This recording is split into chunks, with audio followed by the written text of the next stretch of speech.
રોજ સવારે અને સાંજે અથવા દિવસમાં એકવાર શ્રી નારાયણ કવચ અવશ્ય સાંભળવો. નારાયણ કવચ સાંભળતા પહેલાં કોમેન્ટમાં ઓમ નમો નારાયણ લખવાનું ભૂલશો નહીં. હવે આપણે નારાયણ કવચનો પાઠ સાંભળીશું. શ્રીમદ ભાગવતના 6થા સ્કંદના 8મા અધ્યાયમાં શ્રી નારાયણ કવચ ત્વષ્ટા ઋષિના પુત્ર વિશ્વરૂપ ઇન્દ્રને કહે છે. વિશ્વરૂપ કહે છે, જ્યારે ભયનો સમય પાસે આવ્યો હોય ત્યારે મનુષ્યએ હાથ પગ ધોઈ આચમન કરી ઉત્તર દિશા તરફ મુખ રાખી શ્રી નારાયણ કવચનો પાઠ કરવો. જ્યારે ભય આવે ત્યારે શ્રી નારાયણ રૂપ નામ બખ્તર ધારણ કરવું. નારાયણ કવચ ગરુડની પીઠ પર ચરણ કમળ ધારણ કરનારા 8 સિદ્ધિઓવાળા 8 બાહુઓવાળા અને તે 8 બાહુઓ વિશે શંખ, ચક્ર, ઢાલ, ગદા, બાણ, ધનુષ તથા પાસને ધારણ કરનારા શ્રી હરિ મારી સર્વ પ્રકારે રક્ષા કરો. જળમાં મત્સ્યવધારી ભગવાન જલ જંતુઓથી તથા વરુણના પાસથી મારી રક્ષા કરો. માયાથી બટુક બનેલા વામનજી સ્થળમાં મારી રક્ષા કરો. શ્રી વિશ્વરૂપ ત્રિવિક્રમ ભગવાન આકાશમાં મારી રક્ષા કરો. અસુરના અધિપતિઓના શત્રુ ભગવાન નરસિંહ સંકટકારક વનવગડાઓમાં તથા સંગ્રામ વગેરેમાં મારી રક્ષા કરો.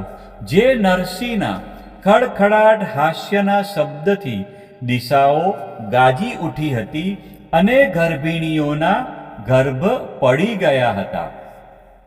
પોતાની દાઢથી પાતાળમાંથી પૃથ્વીનો ઉદ્ધાર કરનારા ભગવાન યજ્ઞમૂર્તિ વરાહ માર્ગમાં મારી રક્ષા કરો.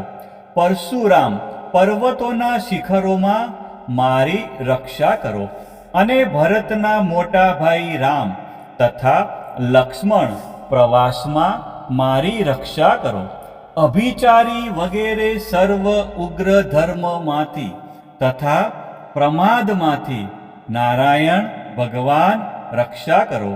નર ભગવાન ગર્વથી રક્ષા કરો. યોગના સ્વામી દત્તાત્રેય યોગ ભ્રંશથી મારી રક્ષા કરો.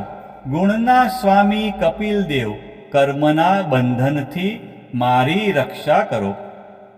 સનતકુમાર કામદેવથી મારી રક્ષા કરો. હયગ્રીવ ભગવાન રસ્તામાંથી જતા દેવતાઓને પ્રણામ ન કરવા રૂપી અપરાધમાંથી મારી રક્ષા કરો.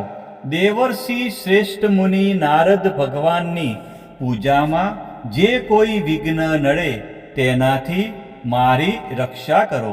અને કૂર્મ અવતાર શ્રી હરિ સર્વ પ્રકારના નરકમાંથી મારી રક્ષા કરો. ભગવાન ધન્વંતરી કુપથ્યમાંથી મારી રક્ષા કરો.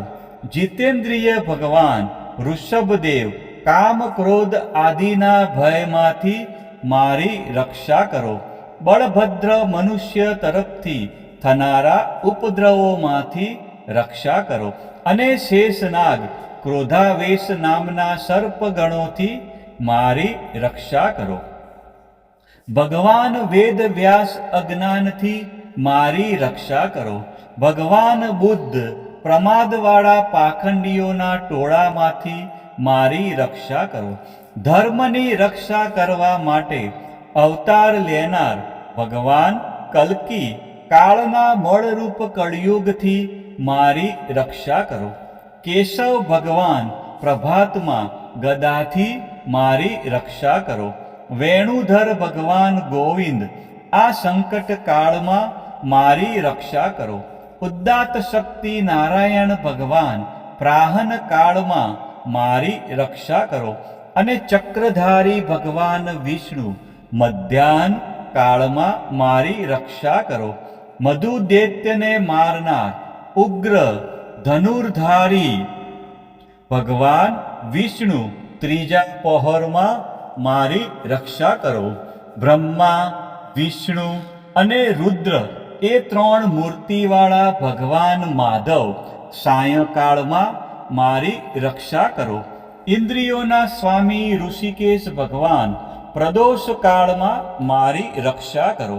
પદ્મનાભ ભગવાન કેવળ એક અર્ધરાતથી પહેલા કાળમાં અને અર્ધરાતે મારી રક્ષા કરો. શ્રી વત્સનું જેને ચિહ્ન છે એવા ઈશ શ્રી વિષ્ણુ ભગવાન પાછલી રાતે મારી રક્ષા કરો. તલવારધારી ભગવાન જનાર્દન મળસકામાં મારી રક્ષા કરો. દામોદર ભગવાન સંપૂર્ણ સંધ્યાઓમાં મારી રક્ષા કરો. કાળમૂર્તિ ભગવાન વિશ્વેશ્વર સૂર્યોદય પહેલાના કાળમાં મારી રક્ષા કરો. હે પ્રલય સમયના અગ્નિ જેવી તીક્ષ્ણ ધારવાળા ચક્ર ભગવાનથી મૂકવામાં આવે તો ચારે તરફ ફરીને અગ્નિ જેમ ખડની ગંજીને તુરત જ બાળી નાખે છે, તેમ શત્રુના સૈન્યને તુરત જ બાળી નાખો. હે વ્રજના જેવા તીક્ષ્ણ સ્પર્શવાળા તણખાઓથી ભરેલી ગદા, તમે ભગવાનને વાલી છો.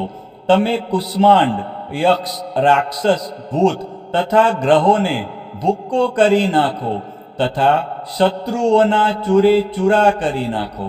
હે પાંચજન્ય શંખરાજ, શ્રી કૃષ્ણ ભગવાને ફૂંકવાથી મહાભયંકર શબ્દ કરીને તેમના શત્રુઓના હૃદયને કંપાવતા રાક્ષસો, પ્રમથો, પ્રેતગણ, માતૃકાંગળ, પિશાચ, બ્રહ્મ રાક્ષસ તથા બીજા ઘોર દ્રષ્ટિવાળાઓને નસાડી મૂકો.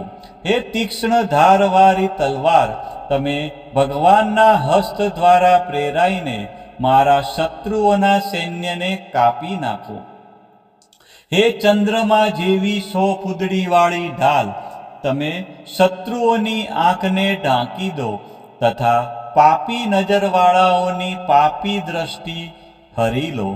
અમને ગ્રહોથી, કેતુઓથી, મનુષ્યોથી, સર્પોથી, દાઢવાળા પ્રાણીઓથી તથા પાપોથી જે ભય થાય છે તે સૌ તથા જેઓ અમારા સુખમાં વિઘ્ન કરનારા છે તે સર્વે ભગવાનના નામરૂપી અસ્ત્રના કીર્તનથી તુરત જ ભય પામો.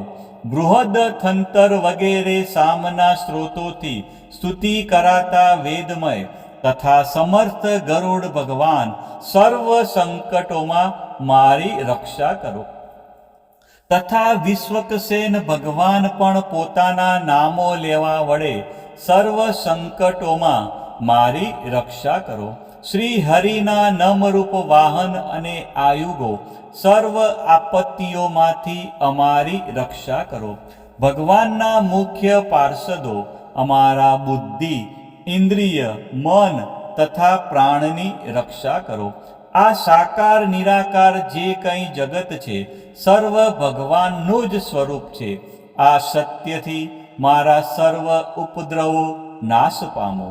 અભેદ દ્રષ્ટિવાળા મનુષ્યોને ભગવાન પોતે ભેદરહિત જોવામાં આવે છે, તો પણ તે પોતાની માયાથી આભૂષણો, આયુધો તથા ચિહ્ન નામની શક્તિઓને ધારણ કરે છે. તે સત્ય પ્રમાણ વડે જ સર્વજ્ઞ તથા સર્વવ્યાપક ભગવાન શ્રી હરિ સર્વ પ્રકારના રૂપો વડે સર્વદા અમારી રક્ષા કરો.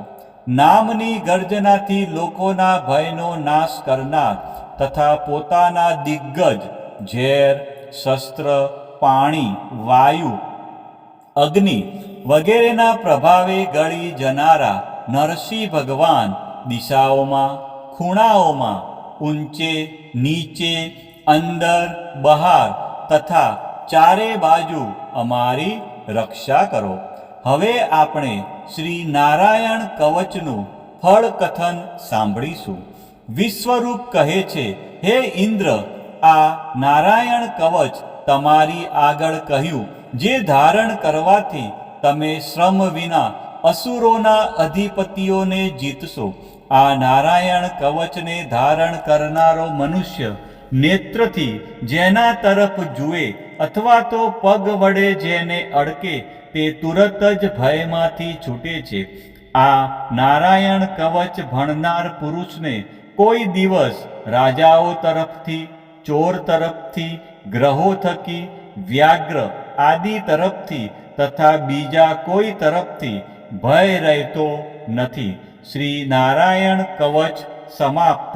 આ જ પ્રમાણે રોજ સવારે અને સાંજે અને જ્યારે દિવસમાં ટાઈમ મળે ત્યારે શ્રી નારાયણ કવચનો પાઠ અવશ્ય સાંભળવો.